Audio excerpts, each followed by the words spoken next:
പതിവ് പോലെ ഇത്തവണയും കേരളത്തിലെ കുടിയന്മാർ ഓണം പൊടിപൊടിച്ചിരിക്കുന്നു. സംസ്ഥാനത്ത് 818.21 കോടിയുടെ മദ്യമാണ് വിറ്റഴിച്ചിരിക്കുന്നത്.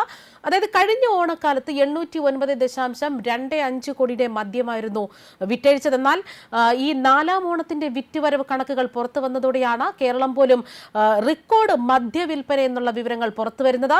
ഈ മാസം 6 മുതൽ 17 വരെയുള്ള കണക്കാണ് ഇപ്പോൾ പുറത്തു വന്നിട്ടുള്ളതും.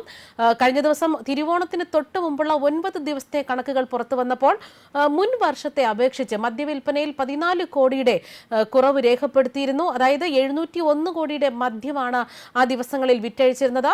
മുൻ വർഷം സമാന കാലയളവിൽ 715 കോടിയായിരുന്നു വിറ്റഴിച്ചതും. എന്നാൽ അവിട്ടം, ചതയം എന്നീ ദിനങ്ങളിലെ കണക്കുകൾ കൂടി പുറത്തു വന്നതോടെയാണ് മുൻ വർഷത്തെ മദ്യവിൽപ്പന കണക്കുകൾ റെക്കോർഡ് വേഗത്തിൽ മറികടന്നതായിട്ടുള്ള വിവരങ്ങൾ പുറത്തു വരുന്നത്.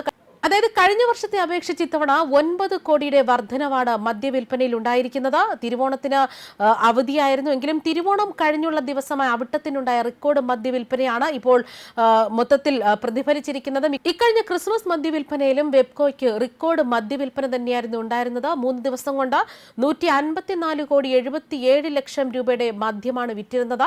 അതായത് ക്രിസ്മസിന്റെ തലേ ദിവസം മാത്രം 70.73 ലക്ഷം രൂപയുടെ മദ്യവിൽപ്പന നടന്നിരുന്നു. കഴിഞ്ഞ വർഷം ക്രിസ്മസ് തലേന്ന് 69.55 കോടി രൂപയുടെ മദ്യമായിരുന്നു വിറ്റഴിച്ചത്. ഇത്തവണ ഏറ്റവും കൂടുതൽ മദ്യം വിറ്റിരിക്കുന്നത് ചാലക്കുടിയിലാണ്, രണ്ടാമത് ചങ്ങനാശ്ശേരിയിലും, മൂന്നാമത് ഇരിങ്ങാലക്കുടയിലുമാണ്. അതായത് ഔട്ട്ലെറ്റുകളിൽ നിന്ന് മാത്രമുള്ള കണക്കുകളാണിത്. കൂടാതെ മലയാളിയുടെ മദ്യപാന ശീലത്തിന് തന്നെ ഇപ്പോൾ ചില മാറ്റങ്ങളൊക്കെ വന്നിട്ടുണ്ടെന്നാണ് വിവരങ്ങൾ. അതായത് റമ്മിൽ നിന്നും ബ്രാൻഡിയിലേക്കാണ് ഈ കുടിയുടെ ശീലം മാറിയിരിക്കുന്നത്. കഴിഞ്ഞ 10 വർഷമായി സംസ്ഥാനത്ത് കുടിയന്മാരുടെ ഇഷ്ടപാനീയമായി ബ്രാൻഡി മാറിക്കഴിഞ്ഞു. വർഷങ്ങളായി റമ്മായിരുന്നു മലയാളികളുടെ ഇഷ്ട ബ്രാൻഡെങ്കിൽ ബിവറേജ് കോർപ്പറേഷന്റെ നിലവിലെ കണക്കുകൾ അനുസരിച്ച് മദ്യപാനികളിൽ 51% പേർ ബ്രാൻഡിയോട് പ്രിയമുള്ളവരാണ്. 2010 മുതൽക്കാണ് മലയാളികൾ റമ്മിൽ നിന്നും ബ്രാൻഡിയിലേക്ക് മാറുന്ന ട്രെൻഡ് കാണിച്ചു തുടങ്ങിയത്. നിലവിൽ 43% കുടിയന്മാരും റമ്മാണ് നിത്യവും ഉപയോഗിക്കുന്നത്. ഇതിന് പ്രധാന കാരണമായി വെബ്കോ പറയുന്നതാകട്ടെ ഇന്ത്യൻ നിർമ്മിത വിദേശ മദ്യ നിർമ്മാതാക്കൾ എക്സ്ട്രാ ന്യൂട്രൽ ആൽക്കഹോൾ അതായത് ഉപയോഗിക്കുന്നു എന്നതുകൊണ്ട് തന്നെയാണ് കുടിയന്മാർ ഇപ്പോൾ റമ്മിൽ നിന്നും ബ്രാൻഡിയിലേക്ക് മാറിയതെന്നാണ് വിവരങ്ങൾ.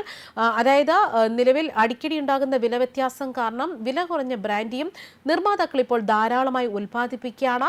റമ്മിന് ആവശ്യക്കാർ ധാരാളമുണ്ടെങ്കിലും അത് വേണ്ടത്ര മാർക്കറ്റിൽ ലഭിക്കുന്നില്ല എന്നതും ഒരു ഘടകമാണ്. സംസ്ഥാന സർക്കാർ സ്ഥാപനമായ ട്രാവൻകൂർ ഷുഗേഴ്സ് ആൻഡ് കെമിക്കൽസ് ഉൽപ്പാദിപ്പിക്കുന്ന ജവാൻ റം പോലും ആവശ്യത്തിന് ഇപ്പോൾ മാർക്കറ്റിൽ ലഭിക്കുന്നില്ല. വില കുറഞ്ഞ ഈ റമ്മിന് ധാരാളം ആവശ്യക്കാർ ഉണ്ടായിട്ട് പോലും ഡിമാൻഡ് അനുസരിച്ച് ഉൽപ്പാദനം നടക്കുന്നില്ല എന്നാണ് അറിയുന്നത്. വോഡ്ക, വിസ്കി, ജിൻ തുടങ്ങിയവയ്ക്ക് കേവലം 6% മാത്രമാണ് ആവശ്യക്കാരുള്ളത്. 4% മാത്രമാണ് വിസ്കിയുടെ ഉപയോക്താക്കൾ.